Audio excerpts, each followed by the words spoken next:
Gazette du Togo, une vision sur l'actualité togolaise et sur le monde.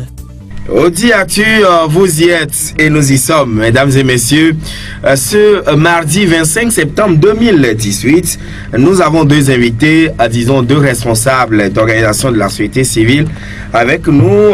Il s'agit à ma droite du professeur David Dessay. Professeur David Dessay, bonjour. Bonjour Joachim, bonjour à tous les auditeurs. Et voilà, vous êtes le premier responsable du Fonds citoyen Togo de Boum. Et à ma gauche, il s'agit de monsieur Adam Orphée. Monsieur Adam Orphée, bonjour. Bonjour Joachim, bonjour à auditrices et auditeurs de Radio Victoire FM. Et voilà, vous êtes le coordonnateur du collectif des jeunes pour le développement CJD. Alors, je reste avec vous. CJD, dans ses actions, a initié il y a quelques semaines le mois de la diaspora. Vous êtes déjà arrivé à la fin? Non, pas encore. Nous sommes pratiquement aux trois quarts. Nous sommes dans la région maritime. Effectivement, nous avons lancé le mois de la diaspora depuis le 5 septembre, ici à Lomé, et qui nous a conduit après dans le Grand Nord, c'est-à-dire à Dapaon, dans la région de Savane.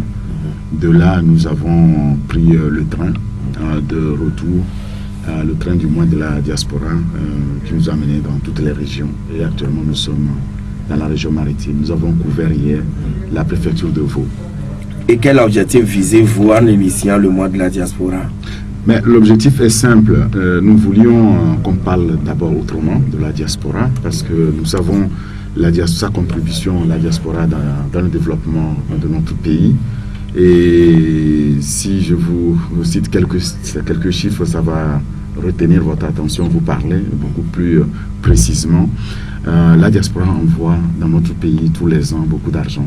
En termes d'aide aux familles, d'aide aux parents, d'aide aux amis.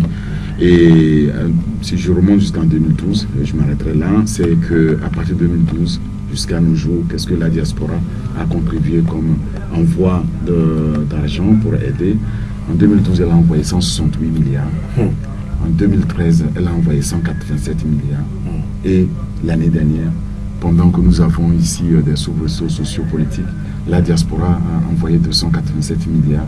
Mais 287 milliards. C'est de l'argent qui ne va pas dans les caisses de l'État. Oui, qui dépasse plusieurs fois l'aide au développement. Voilà. Et donc, avec une telle contribution financière, il était normal que nous parlions de la diaspora. Comment elle peut contribuer? Et on ne peut parler de la diaspora que lorsque on s'intéresse au sujet de l'immigration. Voilà. Parce que c'est l'immigration qui amène les gens à devenir membres. Mais malheureusement, cette même diaspora togolaise qui envoie beaucoup d'argent au Togo est oubliée en matière de son droit au vote. Mais cette fois-ci, on va en parler tout à l'heure dans ce débat. Mais professeur David Dessay, vous étiez il y a quelques jours aussi, ou disons quelques semaines à Dakar.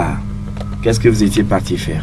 Oui, tout à fait. En tant qu'acteur de la société civile, j'avais eu l'honneur d'être invité par OSIWA, qui est une organisation internationale, qui avait donc réuni un certain nombre d'acteurs de la société civile togolaise afin de débattre sur notre crise. OSIWA intervient en Afrique de l'Ouest, mais le Togo ne fait pas partie de son rayon d'action.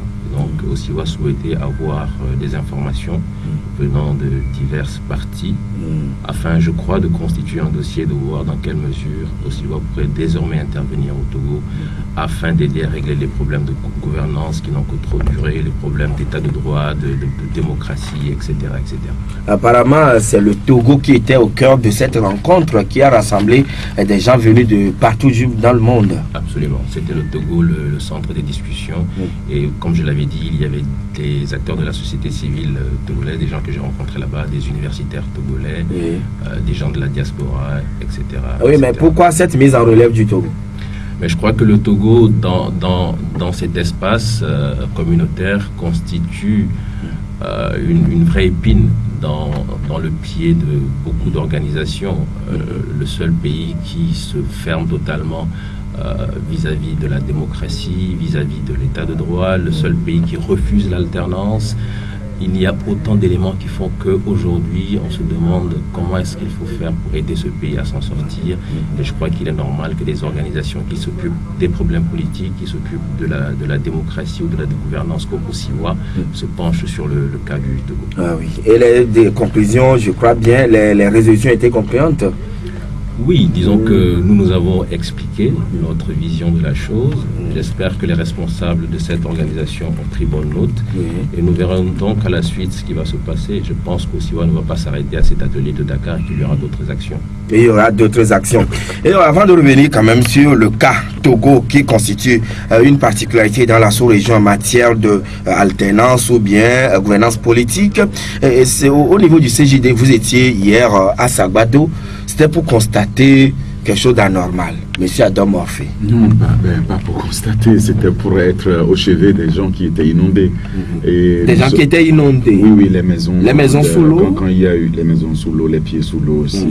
Il y a eu des pluies samedi, je crois, et puis une pluie torrentielle. Oui. Et il y a je pense, il y a deux quartiers. Il y a le village de Clémé et le village de Apedokwe qui ont été inondés. Donc, je m'étais rendu là-bas. En tout cas, le CJD s'est rendu là-bas. Et bon, à notre... Est-ce qu'apparemment c'est une zone marécageuse? C'est une zone marécageuse, c'est un bas-fond. Et malheureusement, les gens ont bradé l'interdit de construire. Et ils sont allés construire dans ces zones-là. Malheureusement pour eux, ils ont été inondés. Bon, ce que nous avons pu constater, c'est que, en arrivant, les autorités étaient là aussi. La protection civile était là. J'en profite de votre antenne pour dire merci au ministre en charge qui a envoyé toute une délégation pour constater un peu dans quelles conditions les gens étaient en ce moment-là. Le préfet du Golfe aussi a fait le déplacement et je lui dis un grand merci. Donc ils étaient aux côtés de la population pour voir dans quelles conditions cette population se trouve. Oui, mais souvent être au chevet des populations qui sont ainsi sinistrées, est-ce que c'est ça la bonne solution à votre entendement au niveau du CJD, ou bien il faut plutôt essayer d'agir en amont pour que les gens ne vivent plus cette situation? Oui, je crois qu'il faut faire deux choses, il faut faire les deux. Je ne suis pas là pour donner des leçons que ce soit. Les autorités qui étaient là ont saisi aussi l'occasion pour attirer l'attention des populations et que c'est des zones qui ne sont pas dans lesquelles on ne devait pas construire au prime abord et qu'il faut sensibiliser. Ils ont pris l'engagement de faire, en tout cas le préfet du Golfe a pris l'engagement de faire la sensibilisation dans tout Lomé. Dans tout Lomé. Et que désormais les gens comprennent qu'ils prennent des risques d'abord pour leur vie et celle en construisant donc dans des zones purement inondables. Qui sont interdites, qui n'ont pas été homologuées pour la construction. Mais bon, si on doit parler quand même des gens qui sont sinistrés, moi je voudrais demander une faveur ici et saisir l'occasion, je suis sur votre antenne, pour donner, on a créé un numéro vert là-bas pour aider les gens sinistrés. Je suis le chef. Si vous permettez, je peux donner le numéro ou vous le donnerez après. Ah oui, pour le numéro du chef, on va donner le numéro du chef, c'est le numéro vert. Le numéro vert. Oui, pour venir en aide à ses concitoyens qui vivent dans l'eau actuellement. Qui sont dans l'eau. Il y a un léger mieux, mais on ne sait jamais, on n'est pas à l'abri de... Oui, puis il va continuer, il va pleuvoir. Voilà. Donc, et quel est ce numéro vert là? Je vais le donner. C'est un numéro, un GSM. Oui. Donc c'est 91 56 22 56. Donc quand on appelle ce numéro là, ça va couvrir le village de Clémé et le village d'Apedokwe. Et là, tout ce qu'ils ont à aider pour soutenir ces populations-là, c'est le bienvenu. Donc je fais appel ici à la bonne générosité de nos compatriotes. En tout cas, les Togolais aiment manifester leur solidarité vis-à-vis de ceux qui sont dans un besoin crucial, et certainement que les gens vont réagir sur le 91 56 22 56. Mais professeur David Dosset, oui, les autorités sont là, mais chaque fois on nous dit voilà, les gens sont inondés, ils ont construit dans des zones marécageuses ou dans des zones inondables. Finalement, c'est comme si l'autorité n'a plus son pouvoir pour contraindre les gens à ne plus faire ou à braver l'interdit.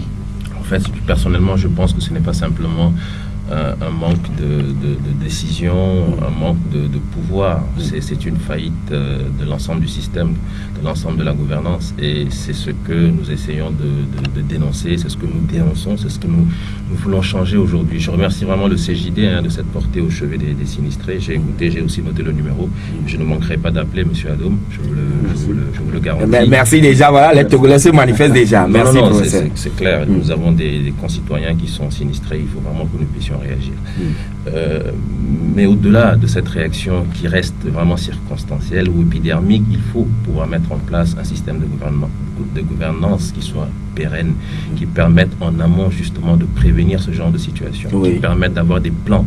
Lorsque vous avez ce genre de sinistre, on déclenche, quand on voit dans les autres pays comment ça se passe, les gens déclenchent un plan qu'ils nomment comme ils veulent, et puis à partir de ça, vous avez des fonds qui sont débloqués, vous avez tout un système de dispositifs mis en place, de mécanismes mis en place permettant d'assurer, par exemple, les soins s'il y a des blessés, d'assurer les enfants qui sont là dans ces zones sinistrées. Comment est-ce qu'ils font pour aller à l'école? C'est la rentrée. C'est la rentrée. Mais bien sûr, c'est la rentrée. Qu'est-ce qu'on met en place?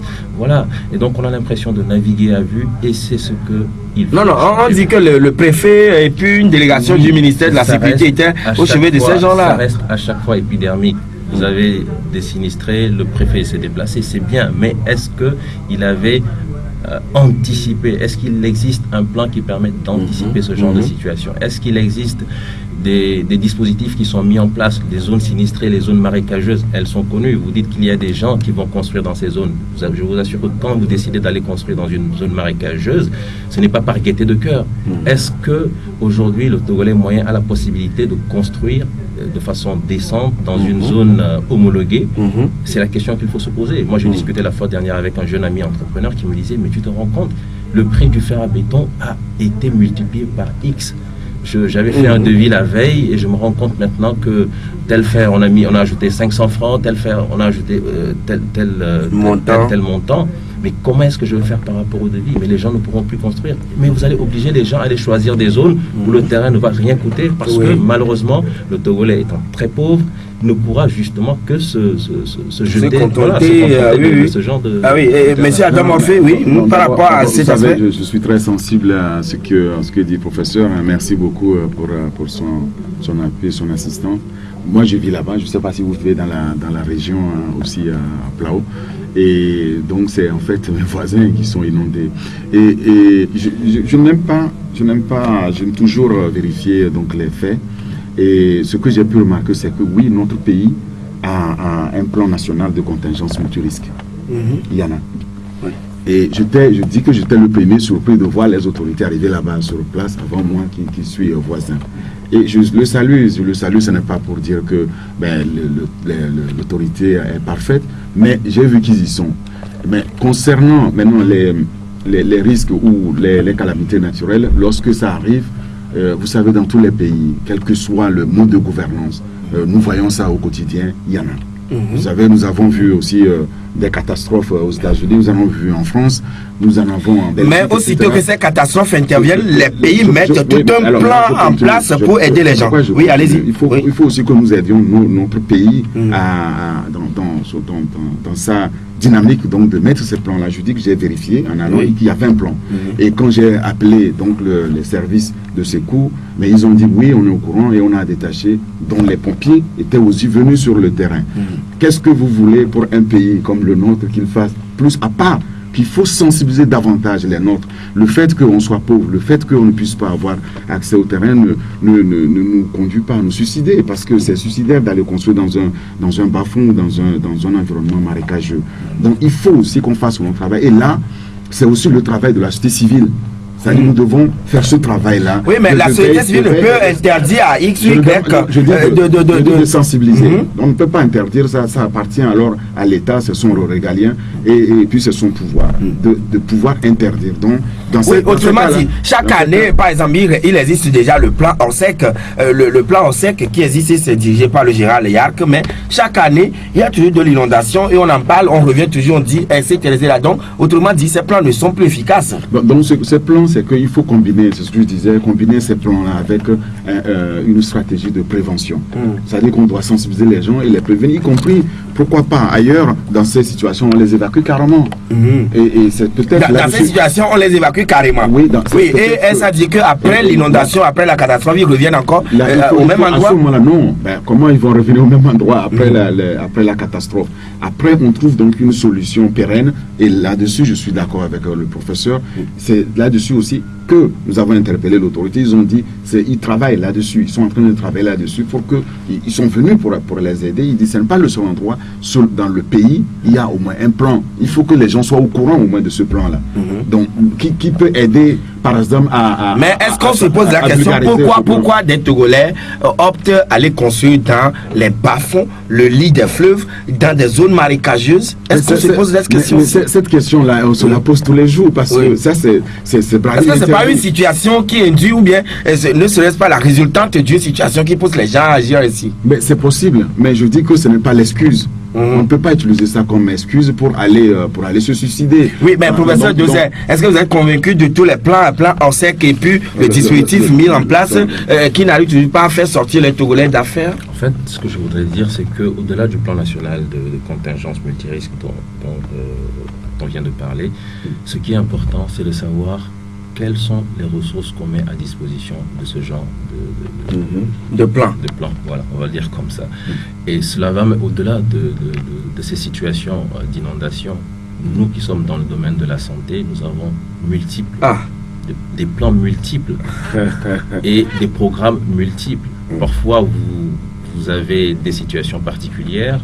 Vous connaissez un de vos collègues qui dirige un programme qui justement devrait aider à prendre en charge ce genre de situation. Vous l'interpellez et vous dites, oui, sur le papier, j'ai tout un programme, mais je n'ai pas les ressources qu'il faut pour mettre en exécution ce programme. Et donc, il arrive ce genre de situation? Bien sûr.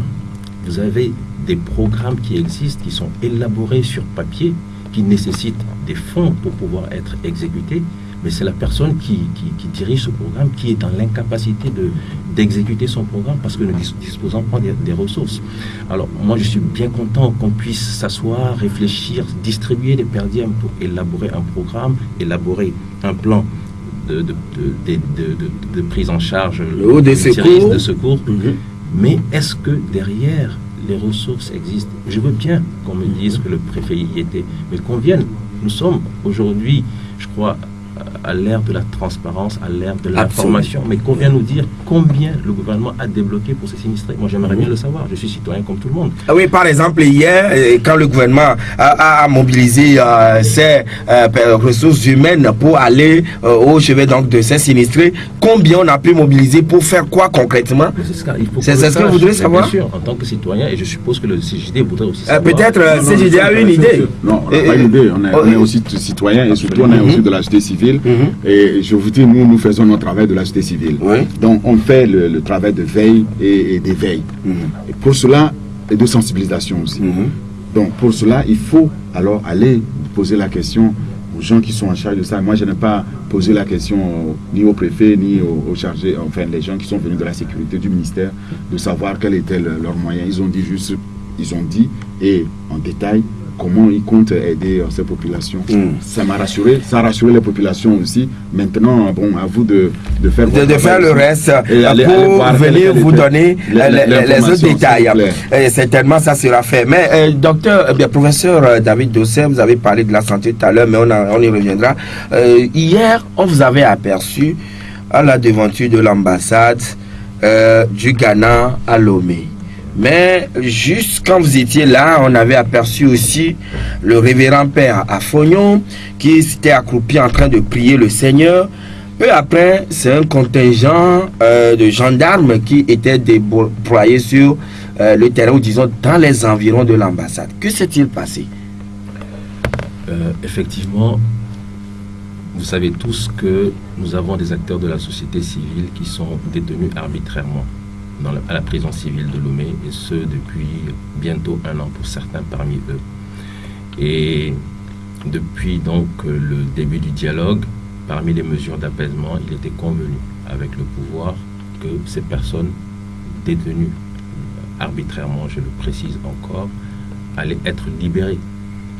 Et le dialogue a commencé, cela fait déjà plusieurs mois. Nous en sommes arrivés à la feuille de route qui rappelle la nécessité de la libération de ces... D'accélérer la procédure judiciaire. Mais malgré tout cela, on se rend compte que rien ne se fait. La rentrée scolaire, c'était il y a quelques jours, et ces personnes ont des enfants, ont des familles, et ont été dans l'incapacité d'assurer décemment la rentrée scolaire à leurs enfants. Ce sont des personnes innocentes, ce sont des victimes de la dictature togolaise. Et je pense qu'en tant que citoyen, on ne peut pas rester indifférent face à une telle situation.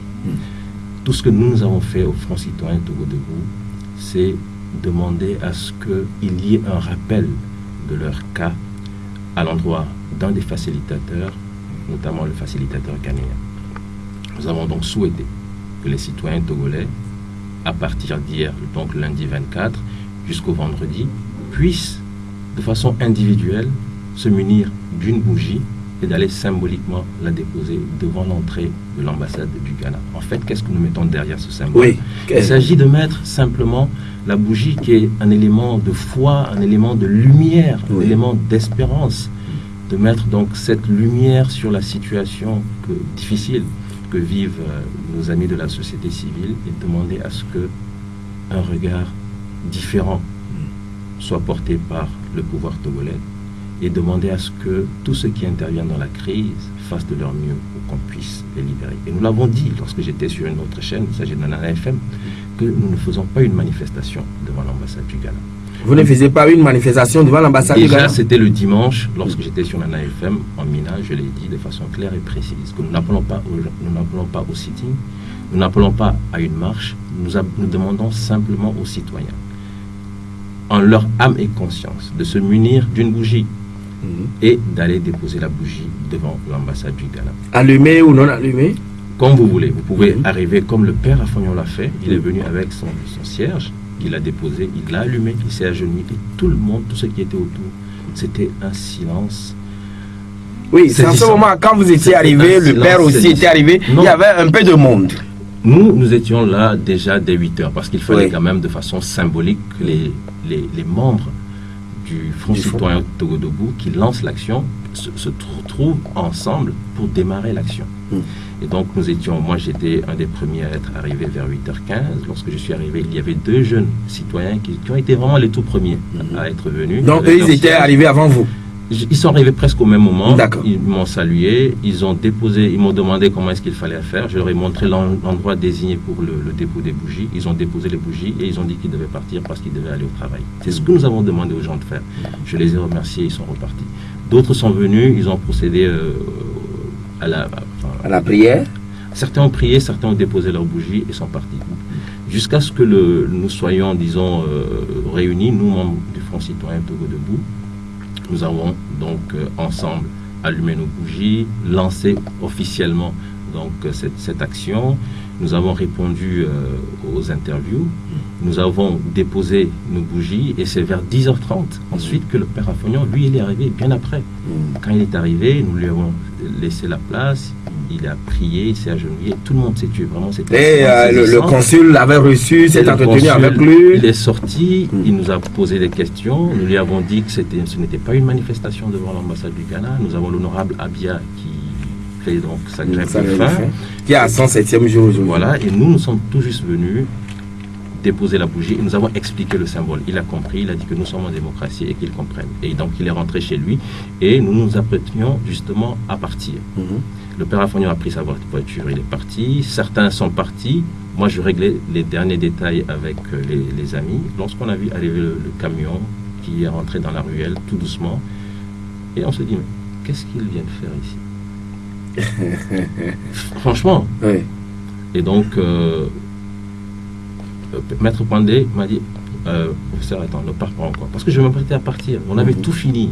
Donc, il m'a dit, attends, on va voir ce qu'ils vont faire. Et donc, on est resté. Et c'est là où... Vraiment... Adam Orphée, vous écoutez, bien sûr, vous suivez. Ah oui, d'accord. Et voilà, donc, ensuite, ça a été un tumulte. Ils ont... Est-ce qu'ils ont voulu vous déguerpir, vous chasser, vous faire disperser? Pardon, vous disperser là-bas? Enfin, moi, j'étais avec 2 autres, dont Maître Pandé Adjaré, à une dizaine de mètres de l'entrée.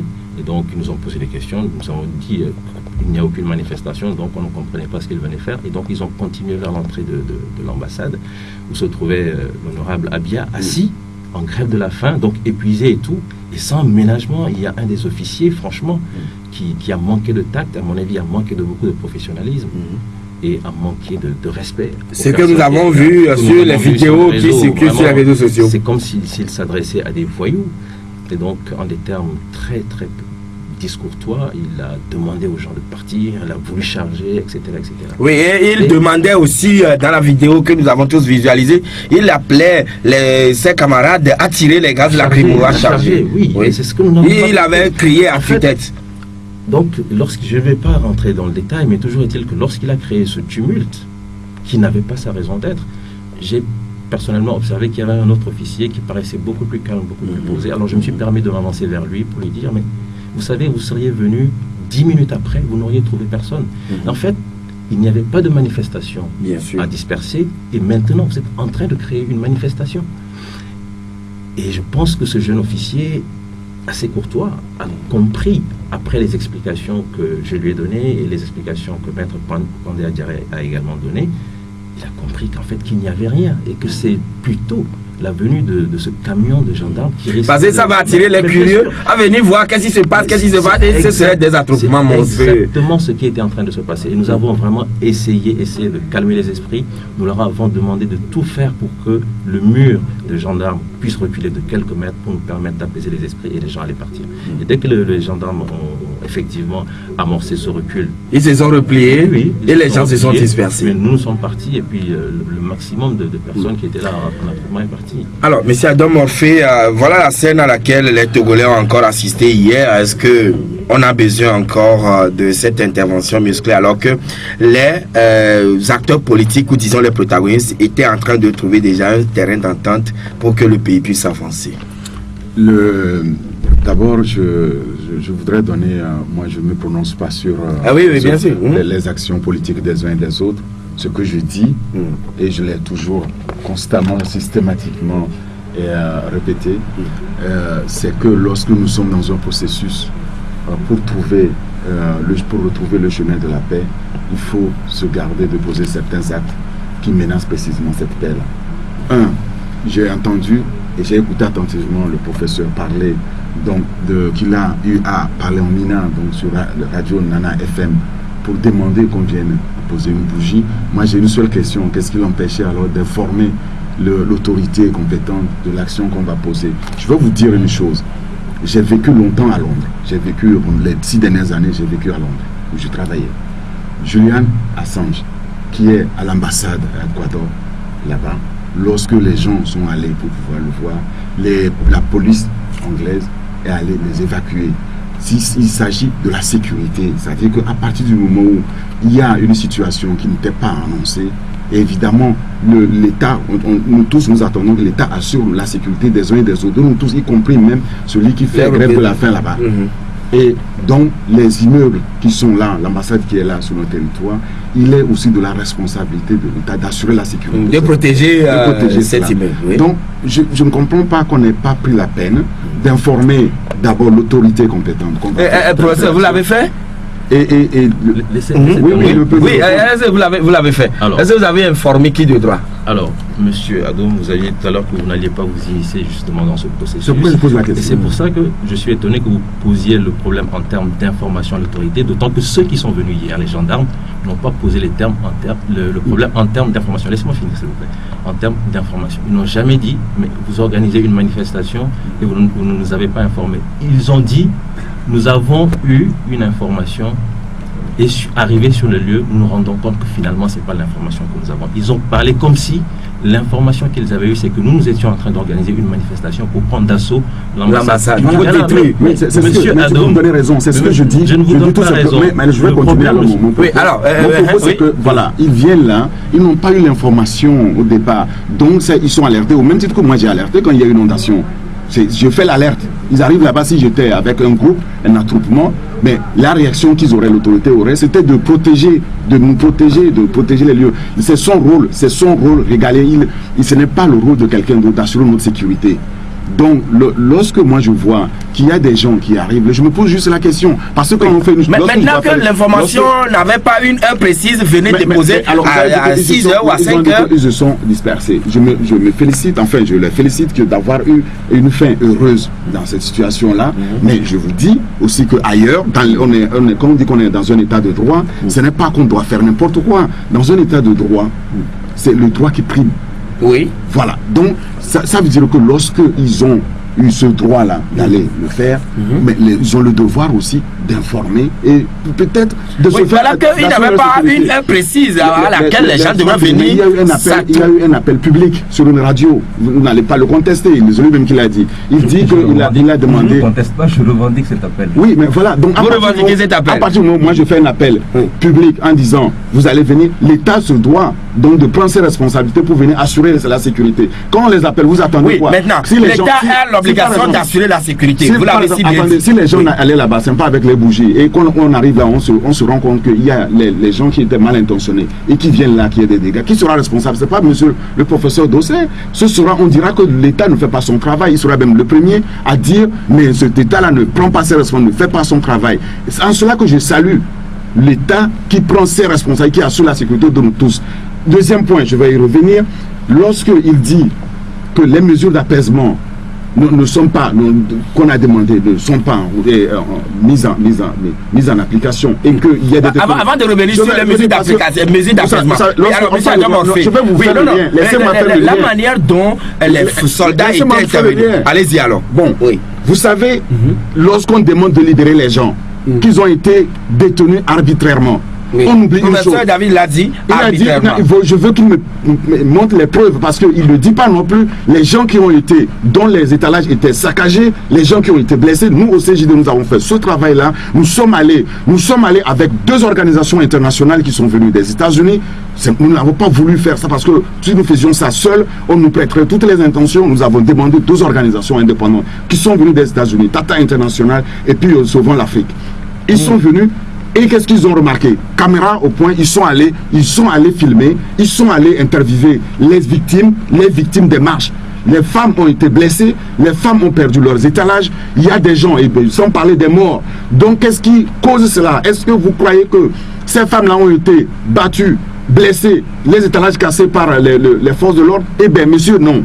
Donc, les gens là ne se sont pas retrouvés là, dans ces prisons-là par hasard. Lorsqu'on dit de les libérer, je veux aussi qu'on pense aux droits de ces femmes. Pourquoi ils ne parlent jamais de ceux qui ont tout perdu dans cela? Donc, pourquoi ils ne parlent pas de ceux qui ont été victimes dans un état de droit, ce n'est pas l'état d'impunité. Je ne peux pas accepter. Je veux bien... Vous ne cultivez pas vous n'avez pas l'intention de cultiver. Je veux bien qu'on dise que ok, il faut des mesures d'apaisement. Et nous les avons vues. Nous avons vu quand même comment le chef de l'État a fait libérer.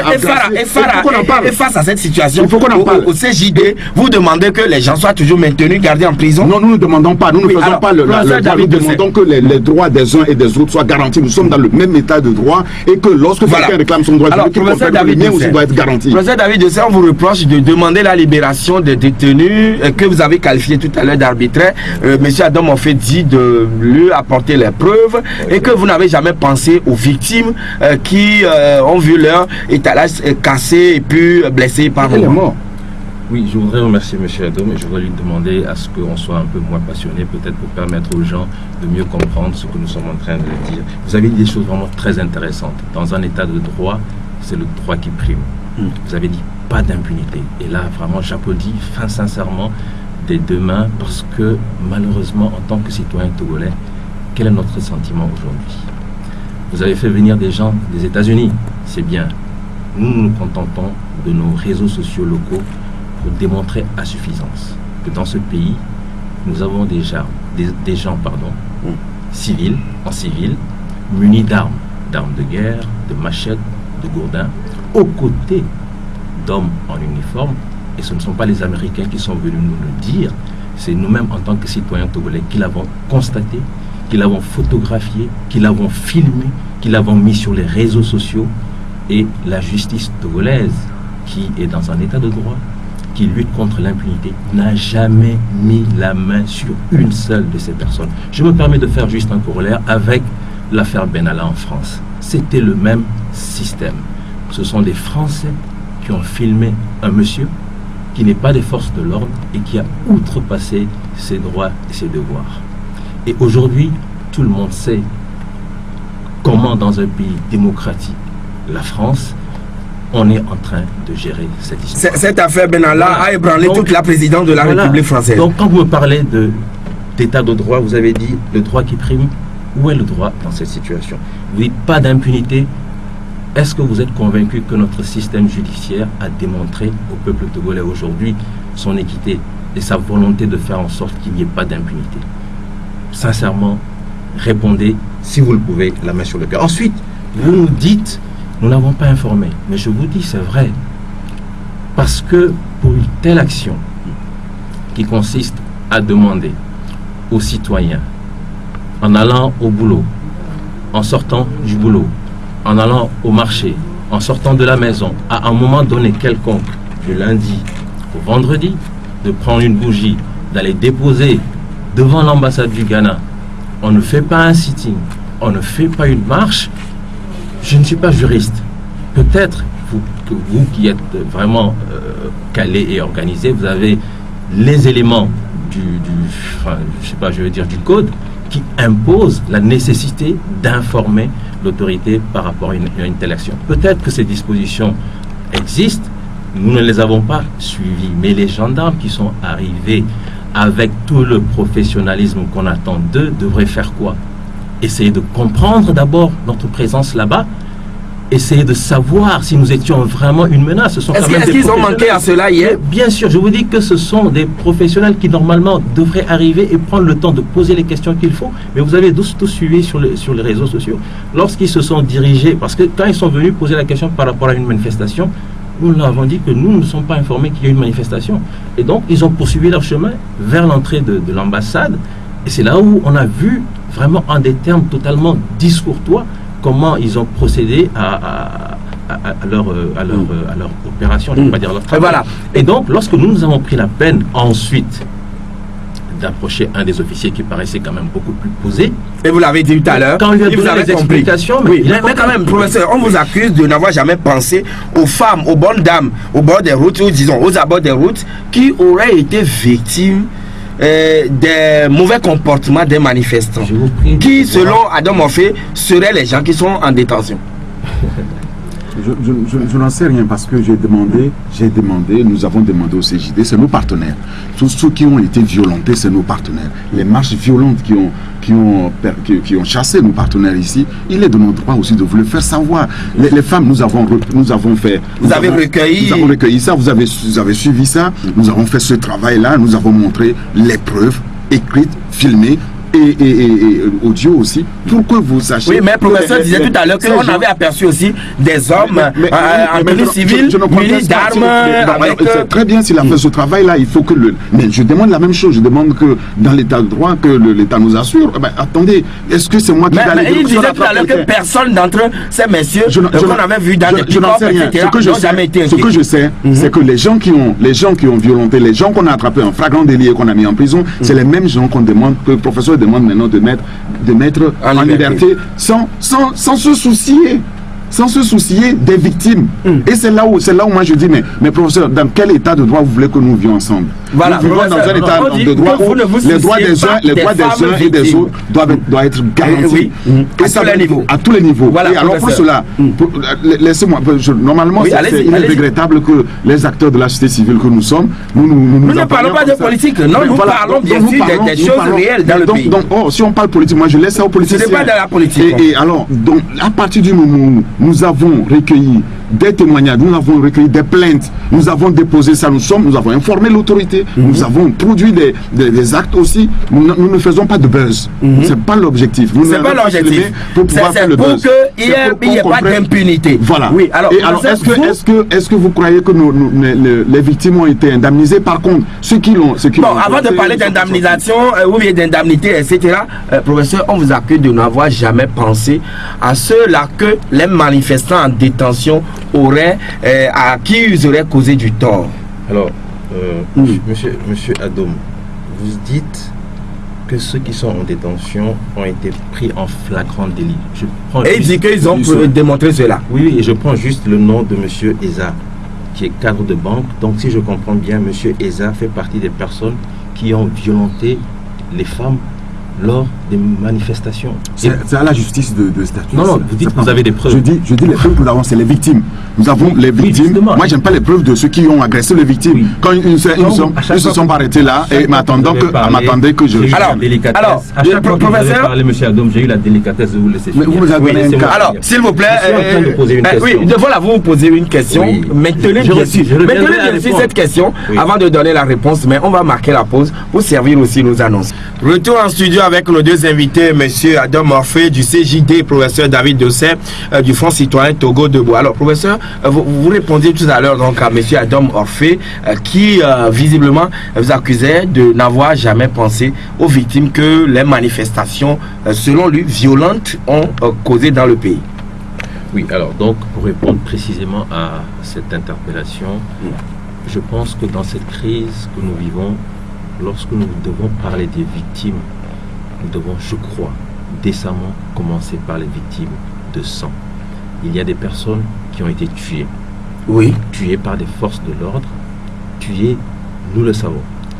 Il y a des Et personnes, des manifestants aussi il y a des auraient personnes- tué des forces de l'ordre. il y a des personnes qui ont Faut dire été aussi. mutilées.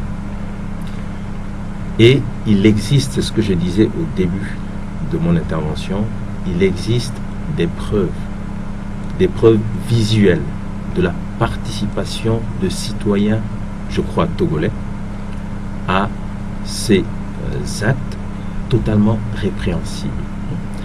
Ces citoyens ont perpétré leurs actes aux côtés d'hommes en uniforme.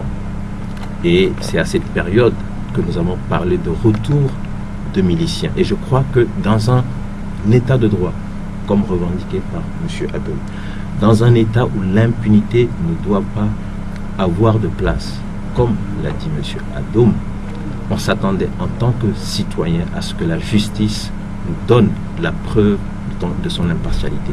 Et il a fallu que ce soit le département d'État américain qui, face à l'horreur de cette situation, prenne sur lui d'adresser une missive claire et précise à l'État togolais par rapport à ce fait.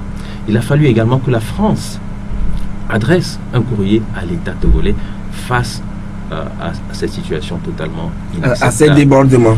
Ensuite, nous avons dans Jeune Afrique, et là, je crois que d'une certaine manière, le chef d'État togolais s'est mis totalement hors jeu par rapport à ce que nous vivons dans notre pays, puisque notre chef d'État s'est permis, dans sa déclaration à Jeune Afrique, d'une certaine manière, de revendiquer cette sortie des personnes qu'il a qualifiées de groupes d'autodéfense, et il a essayé de justifier la sortie de ces personnes.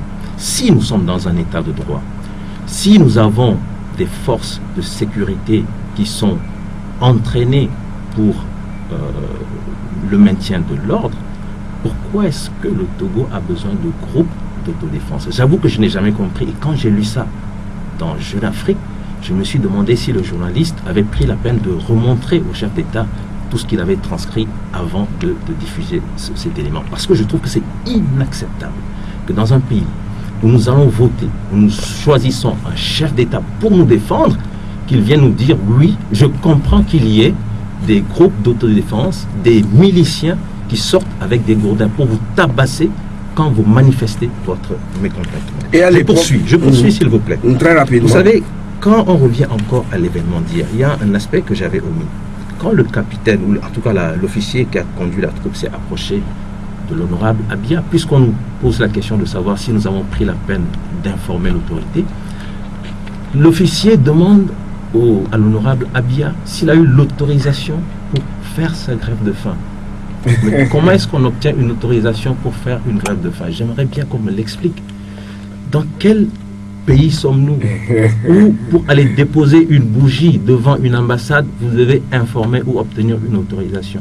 Est-ce qu'il aurait fallu aussi que l'honorable Abia adresse une note d'information ou une demande d'autorisation pour faire sa grève de faim?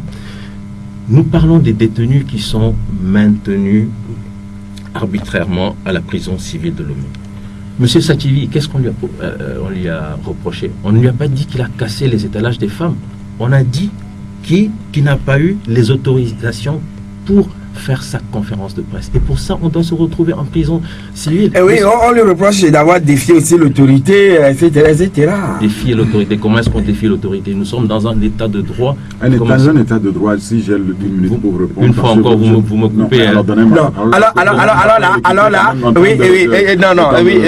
monsieur Adam Orphée, voilà tout ce qui a été peint par monsieur, disons, professeur David Dosset. Ce n'est pas que vous avez arraché la parole, je vous la donne, non, mais c'était mon devoir de vous la donner. Merci.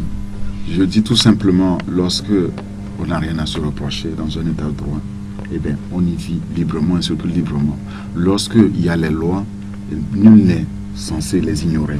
Et à partir du moment où il y a une manifestation et il y a une loi, je pense que c'est la loi Bodjona de 2011, manifestation publique, lorsqu'on en prend les responsabilités, il faut les assumer. Si quelqu'un appelle publiquement à une manifestation, il faut informer l'autorité parce que nous, moi je veux bien qu'on prenne la parole du professeur ici comme parole d'évangile, mais il dit ce que l'officier a dit là-bas, nous n'étions pas là. Si la presse était là, eh bien, elle reporterait, elle informerait le citoyen. De toute façon, les vidéos circulent. Les vidéos, là, attendez, lesquelles vous avez couvert l'événement? Oui, les vidéos, les journalistes avaient couvert, bien sûr. Bon, voilà, donc si vous avez couvert l'événement, c'est un événement public. Donc il n'y a rien à le faire cacher. Donc il faut informer l'autorité pour que nous tous nous sentions en sécurité dans notre pays. Lorsque les uns et les autres posent des actes de nature à mettre cette sécurité-là en branle, mais il est normal que certains citoyens se sentent absolument acculés. Vous savez, durant les manifestations, lorsque nous demandions, mais comment voulez-vous que nous nous protégions ici, dans notre pays, lorsqu'il y en a qui, au nom de leurs droits, mais ils bafouent carrément les nôtres, ceux qui ont refusé de manifester ou qui vaquaient librement à leurs occupations. Vous savez ce qu'on vous retorque? On vous casse votre bagnole. On vient vous agresser même à la maison.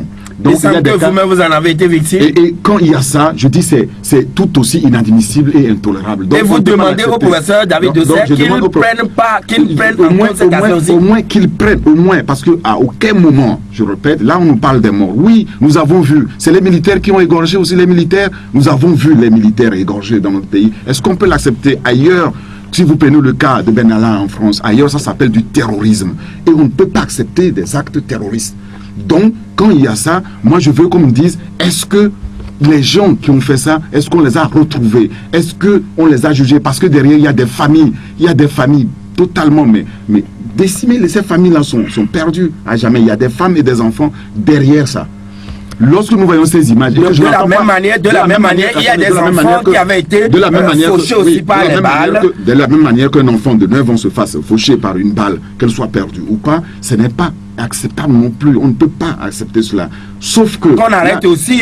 on arrête aussi les militaires qui seraient derrière cette affaire. Je ne sais pas si c'est un militaire qui l'a tiré. Ne faites pas dire ce que je ne dis pas. Je n'ai pas les preuves là-dessus. Et c'est pour cela que je dis, quel que soit ce qu'on reproche à notre justice, il faut que nous aidions notre justice aussi à aller de l'avant. C'est-à-dire un citoyen qui veut que la justice avance dans son pays, eh bien, il fait ce qui est de son devoir. Il y a un cas, comme il porte plainte, il fait suivre, et c'est comme ça aussi qu'on améliore la justice, et qu'on fasse confiance à la justice. Maintenant, quand les uns disent il faut les libérer parce que lui c'est un sympathisant, lui c'est un militant, lui, etc.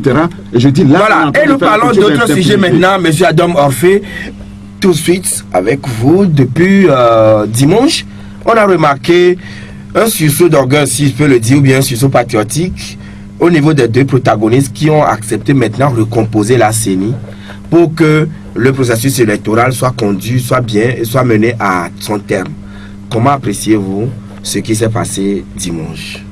Moi, je ne dirais pas... Au CJD. Oui, au collectif des jeunes pour le développement, nous, je ne dirais pas que c'est un sursaut d'orgueil. Quel orgueil? Ils ont quel orgueil? Si on parle de l'intérêt national, lorsqu'on parle de l'intérêt supérieur, lorsqu'on parle du peuple... Là, moi, parce que chacun voulait toujours que son camp gagne. Moi, j'appelle ça un sursaut démocratique. Voilà. Et nous l'avons toujours demandé au CJD. Nous avons toujours demandé que, vous savez quoi, dans un État démocratique, lorsqu'il y a des problèmes, eh bien, c'est autour d'une table, on les résout. Maintenant, lorsqu'on dit qu'il n'y a pas confiance pour le faire, on l'a retrouvé, on peut dire merci à la CEDEAO. Et j'étais sur votre antenne ici en disant, nous sommes champions de perte de temps, de dilatoire. Maintenant que nous avons une feuille de route, mettons-nous au travail, essayons de faire les points qui qui peuvent être accomplis tout de suite, parce que les autres points, on va pouvoir les accomplir. C'est ce que nous avons constamment appelé au CJD, cette intelligence négociationnelle. Voilà.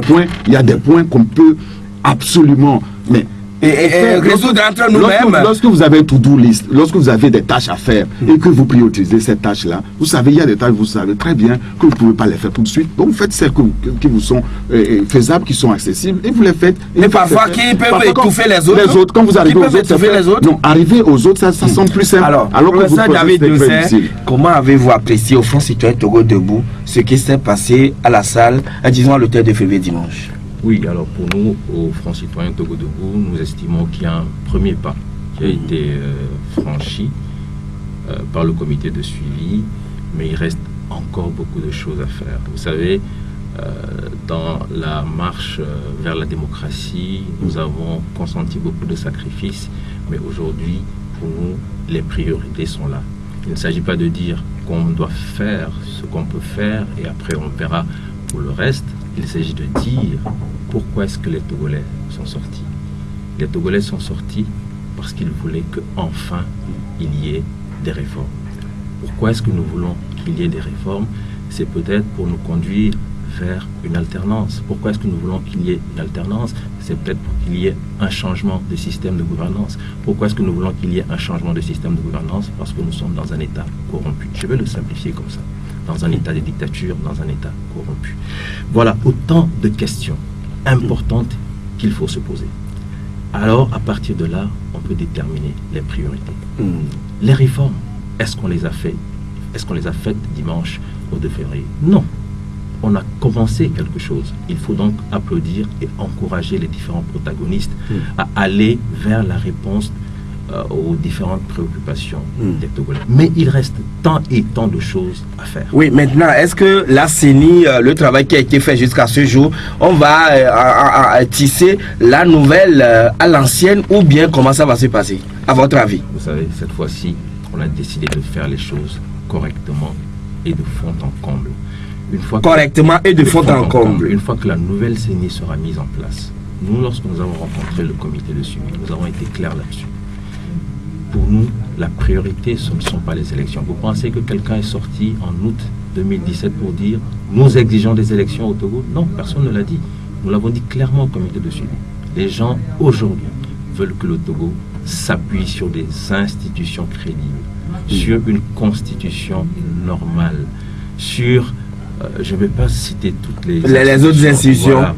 Et donc, nous avons dit au comité de suivi, il est important pour nous de la société civile. Oui, mais quand même, professeur David Doucet, l'ancienne CENI poursuit son travail. L'ancienne CENI a fait un certain nombre de tâches, un certain nombre d'activités. Il revient à la nouvelle CENI de donner... Qui sera mise en place bientôt? Bien sûr.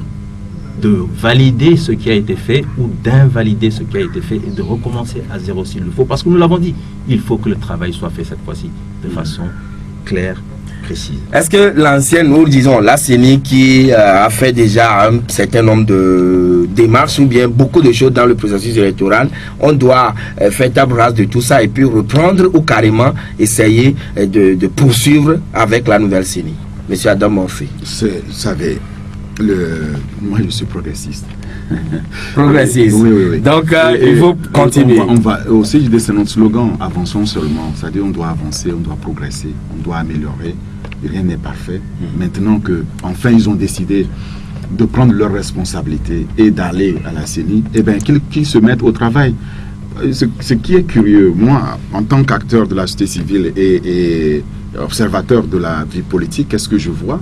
Je vois quand même que après le 31 juillet, il y a le parti PNP qui avait appelé à les manifester, a dit qu'ils étaient à 115% satisfaits. Vous imaginez? Déjà au 31 juillet, ils étaient déjà à 115% satisfaits. Il restait donc 25% pour avoir 100% de satisfaction. Qu'est-ce qu'on a fait alors depuis? Si on devait attendre que les gens envoient les autres membres qui restent à la CENI avant de commencer à travailler, c'est notre pays qui aurait perdu ainsi dans ce temps-là. Et je fais remarquer que les réformes... Donc, tout ce qui était passé, c'était des pertes de temps? Je dis que depuis le 31, si on s'était mis là-dedans et on dit... on n'aurait pas perdu ce temps. Donc, il fallait que quelqu'un quand même travaille pendant que les autres pensent qu'il faut tout mettre en haut. On fait tout table rase et puis un bing-bang et on y est. On dit qu'on ne croit pas à ça.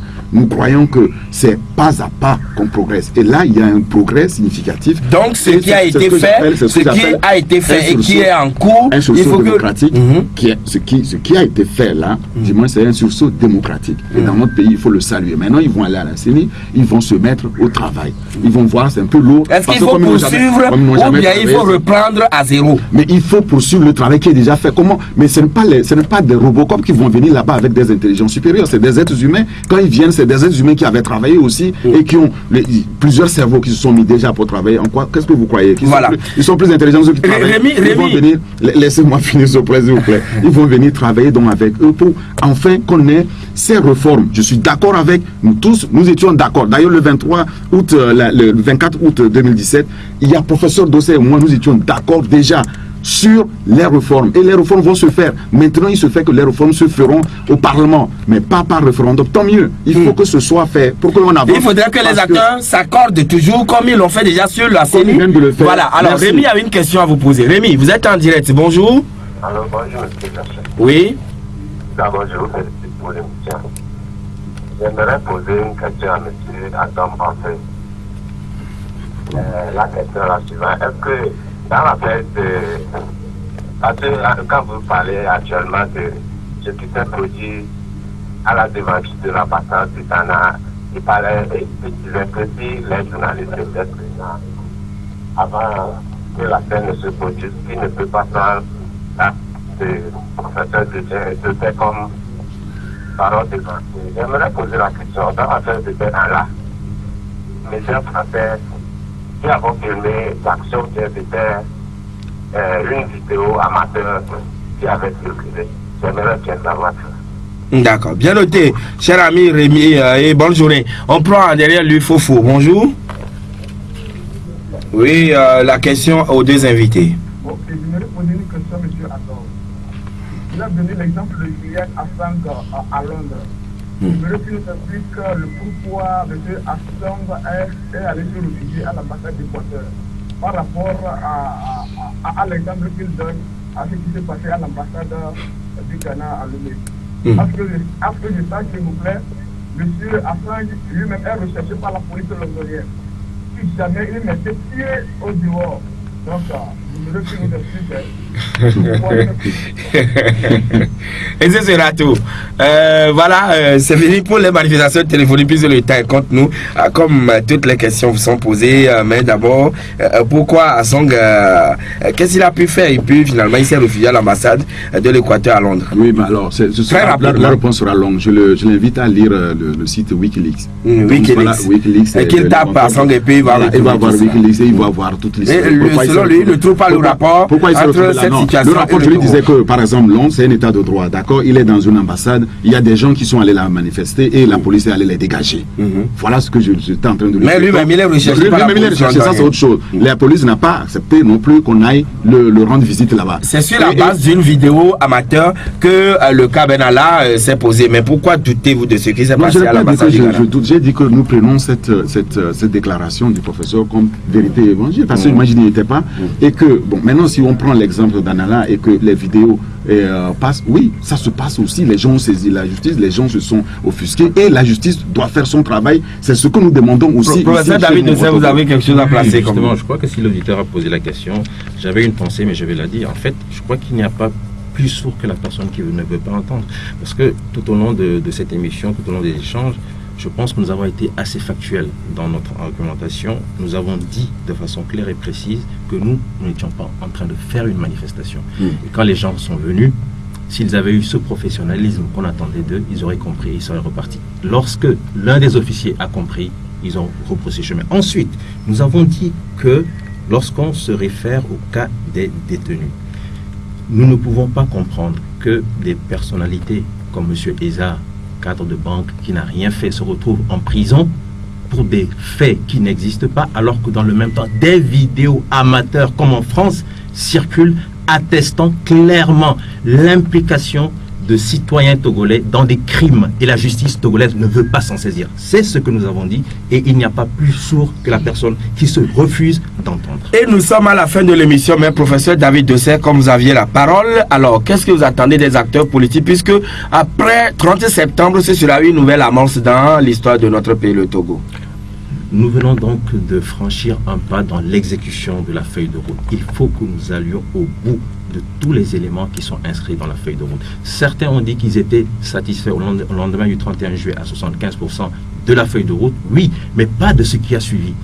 Ils ont manifesté leur satisfaction par rapport à la feuille de route. Et ce que nous attendons en tant que citoyens, c'est que les éléments inscrits dans sur ce document, en tout cas, soient exécutés de bout en bout pour répondre aux préoccupations du peuple togolais. Monsieur Adam Morphée, qu'est-ce que vous attendez des deux acteurs politiques, disons des deux protagonistes, après le 30 septembre? Qu'ils continuent dans ce sens-là, maintenant qu'ils ont retrouvé ce sursaut démocratique, qu'ils continuent sur cette lancée et qu'ils aillent jusqu'au bout. J'espère que désormais les choses seront faites par consensus et surtout par voie parlementaire, que par la rue. Vous avez vu que la rue, il n'y a plus personne qui répond par la rue. Et ceux qui ont été satisfaits, 75%, ont refusé aussi d'aller dans la rue. Merci, monsieur Adam Morphée, d'être venu chez nous. Je vous en prie. Professeur, merci d'être venu chez nous. Merci à vous. Merci. Voilà, c'est fini pour aujourd'hui, mesdames et messieurs. Nous sommes à la fin de l'émission. Maintenant, un numéro a été donné dès le début de cette émission pour les sinistrés d'inondation. Alors, 91 56 22 56. 91 56 22 56. Si vous voulez, bien sûr, aider ces Togolais à sortir d'affaires. C'est fini. Merci à Haïti. Merci pour l'accompagnement technique. Jacob Ahama, NSI Nakogo vous donne rendez-vous tout à l'heure à 9h pour le journal en EV. À 13h, nous serons là tout comme à 18h. Excellente journée à toutes et à tous. La Gazette du Togo, une vision sur l'actualité togolaise et sur le monde. Rejoignez-nous sur le www.lagazettedutogo.com ou sur nos comptes Facebook, Twitter et YouTube. Pour tout contact, écrivez à contact@lagazettedutogo.com ou appelez le 92 80 88 53. La Gazette du Togo, c'est l'information en continu.